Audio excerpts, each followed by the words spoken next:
to follow in your path, Lord,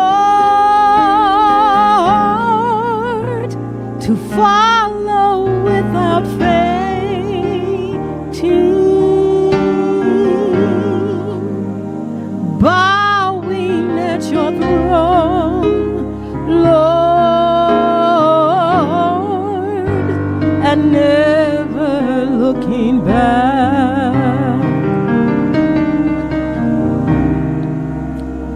Amarte solati, Signor.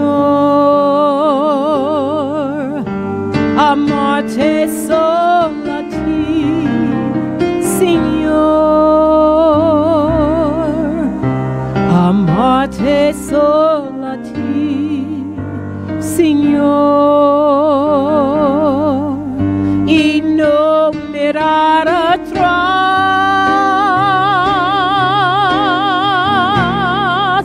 seguir tu camino, Señor, seguir sin desmayar, Señor, postrado ante tu altar, Señor, y no mirar atrás,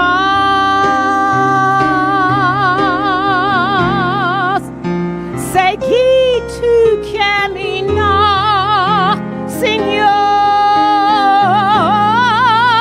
seguir sin desmayar, Señor, postrado ante tu altar, Señor, y no mirar atrás.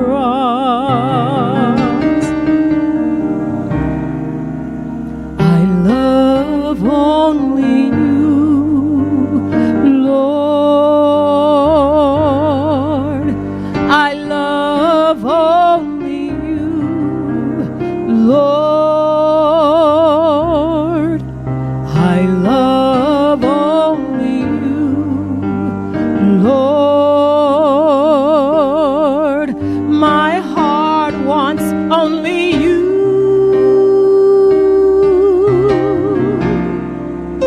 To follow in your path, Lord, to follow without fainting, bowing at your throne, Lord, and never looking back. To follow in your path, Lord, to follow without fainting,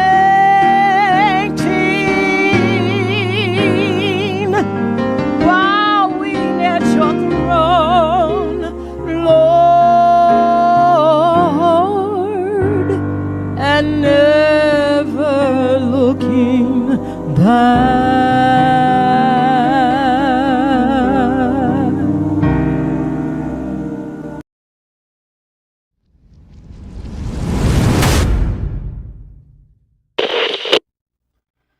And good morning once again, my brothers and sisters. Welcome to another Living Hope Today study. Today we find ourselves in 1 Samuel chapter 9, and this is super insightful. It's under the surface. But you know, when somebody writes a story, well, they get to decide what they're going to include in the details of the story. Was it a hot day or a cold day? Was the sky raining, or was it snowing, or did the guy wear boots, or did the guy wear shoes? I mean, every little detail the author gets to decide what are they going to put in the story. And what point are they making when they choose the details that they choose? We'll see this play out today in 1 Samuel 9 in a way that might surprise you. Let me show you what I'm talking about. 9:1. Here we go. There was a Benjamite? A Benjamite. Okay, so we're going to start with the tribe. There was a Benjamite. Do you remember? Do you remember what happened in the book of Judges with Benjamin, the tribe of Benjamin? I remember. I think it's Judges 19 to 21, somewhere in there. Benjamin is the tribe that rapes this guy's concubine all night. He cuts the concubine up and sends parts of her body all over Israel to say, look to the level that we've fallen. And the Benjamites are the instigators, or the cause, I should say, of the civil war in Israel. So what do we know about Benjamin? Well, it's one of the smallest tribes, if not the smallest tribe. They have fallen to a moral low that is almost indescribable. It does say they're good warriors, but it also says, I think there's only 600 guys left after the Civil War. In fact, there's so few left that they have to try to find wives for these Benjamites because the rest of the tribe has been wiped out. So that's one detail we're given. There was a Benjamite, a man of standing whose name was Kish, son of Abiel, a son of Zeror, a son of Bechorath, a son of Aphiah of Benjamin. Another thing to think about. We're going to talk about the introduction to the king today, right? What tribe is going to see God's king? Do you remember? Judah. Is this talking about a guy from the tribe of Judah? No. There's another clue. He had a son named Saul. Okay. Cool. The guy's name is Saul. Oh, he's an impressive young man. In fact, he's without equal among the Israelites, a head taller than any of the others. I mean, we're talking tall, dark, handsome, impressive. Nobody can compare, but it's all surface. Do you see that the emphasis here is on outward appearance? It's not on inward quality. What's the author trying to tell us? And look at the first mission. Now the donkeys belonging to Saul's father Kish were lost. And Kish said to his son Saul, take one of the servants with you and go and look for the donkeys. So the first mission we're introduced to when Saul is brought into the picture is he's out looking for his donkeys, right? I mean, there's got to be some irony to that, doesn't there? I mean, just think about the details the author brings forward. So he passed through the hill country of Ephraim and through the area around Shalisha. They did not find them. So he's out looking for his donkeys and he can't find them. Failure. Wow. Okay. They went on into the district of Sha'alim, but the donkeys were not there. Well, we're failing. We're not able to even find our own donkeys. All right. Then he passed through the territory of Benjamin, but they did not find them. Okay. So our introduction to Saul, he's out there looking for his donkeys, and he can't find his donkeys. Doesn't sound too kingly yet, does it? When they reached the district of Zuph, Saul said to the servant who was with him, come. What? Let's go back. So instead of mission accomplished, the next thing emphasized to us is Saul saying, hey, let's quit. We didn't get it done. Oh, well, let's go back home. Or my father's going to stop thinking about the donkeys and start worrying about us. Oh, yeah, we don't want Dad to worry about us. We don't care if we find the donkeys. We'll just go tell him we didn't do it. It didn't work out. And then look at the shift, the contrast that the author brings us to. But the servant replied, okay, look, in this town, there is what? A man of God. Oh, we're going to talk about God now. Is it from the lips of Saul, who's energetically trying to pursue what God wants for his life? No, Saul's the guy that can't find his donkeys, and he's going back home because he's giving up. And the servant says, you know what? Maybe we should ask God what to do. Let's go find that man of God. He's highly respected, and everything he says comes true. Hey, let's go there now. Perhaps he will tell us the way to take. Oh, we should look for divine help. Is Saul the one initiating? No, Saul is not the one initiating that. Who's doing it? The servant. What picture's being drawn for us? Saul said to his servant, well, if we go, what can we give the man? The food in our sacks is gone. We have no gift to take to the man of God. What do we have? Saul's concern, we need to pay this guy. The servant answered him again. Again, look where the instruction comes from. The servant, not from Saul. Look, he said, I have a quarter of a shekel of silver. I will give it to the man of God, so that he will tell us what way to take. The servant is the one bringing the godly influence into the passage. The servant is the one saying, let's go talk to the man of God. We'll pay him what we have. And he's going to do it. Why? Because God talks through him. I believe. I have faith. Has Saul said anything like that? No.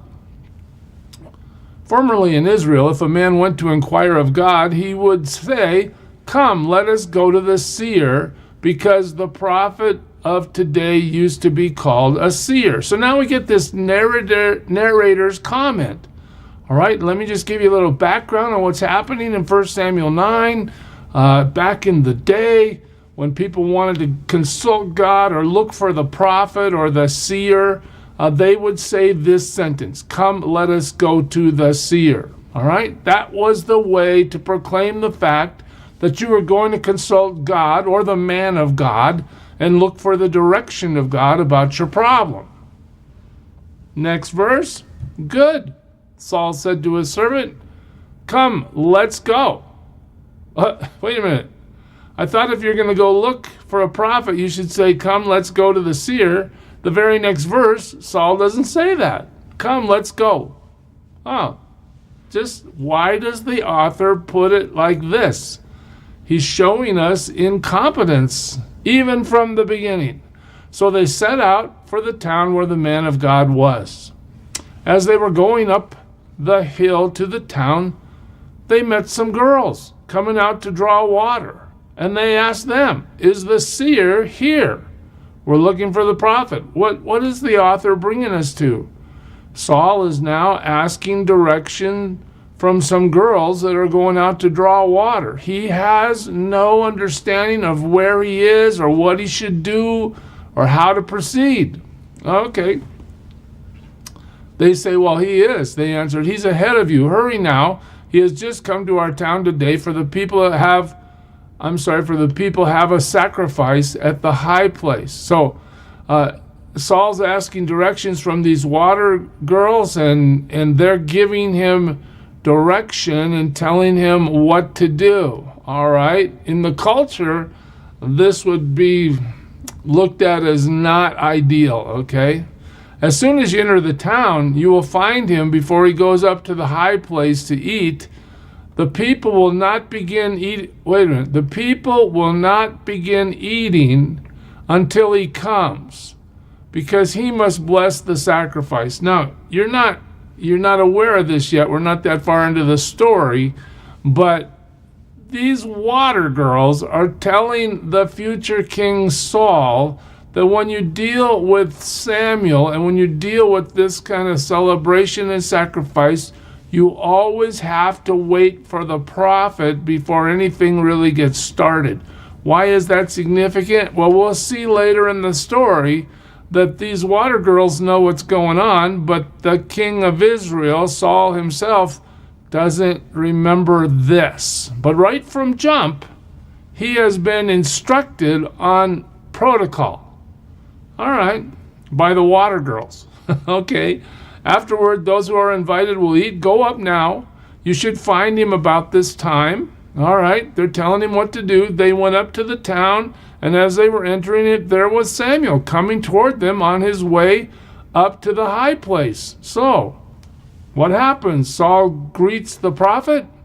Now, the day before Saul came, the Lord had revealed this to Samuel. Oh, okay, so we're going to take a little breather here. The narrator is going to tell us something about what God's position is in all this. About this time tomorrow, I will send you a man from the land of Benjamin. Anoint him leader over my people Israel. Notice how God includes the fact that these are his people. But he's going to acquiesce to their request and give him a king. He will deliver my people from the hand of the Philistines. Well, he's even going to give him the power to fight. All right? That sounds pretty good. I have looked upon my people, for their cry has reached me. Okay, I'm going to answer their prayer. This is the guy, Samuel, when you see him, anoint him.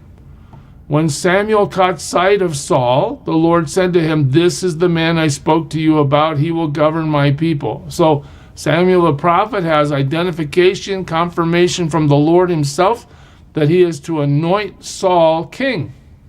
Saul approached Samuel in the gateway and asked, come on, Saul, would you please tell me where the seer's house is? He's standing right in front of the prophet, and what does the author bring forward? He doesn't recognize that Samuel is the prophet. He wants to know where the guy's house is. Again, just see how this gets painted as the details come forward. And so Samuel says, I am the seer, Samuel replied. You're standing in front of him. You don't have to go find his house. Here I am. Go up ahead of me to the high place, for today you are to eat with me, and in the morning I will let you go, and will tell you all that is in your heart. Look at this. Samuel has such a connection to God. He knows that he's going to be able to predict and tell Saul what's happening. In fact, there hasn't been any discussion about Saul going to find his donkeys. Okay, none of that's been brought up, but now the prophet says it right here. Hey, as for the donkeys you lost 3 days ago, don't worry about them. They've been found. Oh, so you didn't do anything, but God answered your dad's prayer, and he found his donkeys. And to whom is all the desire of Israel turned, if not to you and all your father's family? Well, what's happening now? The light is starting to come on for Saul. Hey, Saul, something big is happening here. You thought you were out looking for your donkeys, and in the end, all of Israel is going to desire you. They're turning to you. They're turning to your father's family. Saul answered, but am I not a Benjamite from the smallest tribe of Israel, and is not my clan the least of all the clans of the tribe of Benjamin? Why do you say such a thing to me? Again, what is the narrator telling us? Saul has no idea, no understanding at all about what God's about to do. Then Samuel brought Saul and his servant into the hall and seated them at the head of those who were invited, about 30 in number. Notice, Saul gets seated at the head. I'm sure that's got to be bewildering to him. Why am I at the head of the table? Samuel said to the cook, bring the piece of meat I gave you, the one I told you to lay aside. What does this mean? Samuel has prepared this moment. He's understood God's call. The king will be coming, even though he doesn't know he's going to be king, even though he doesn't understand anything about what's going on.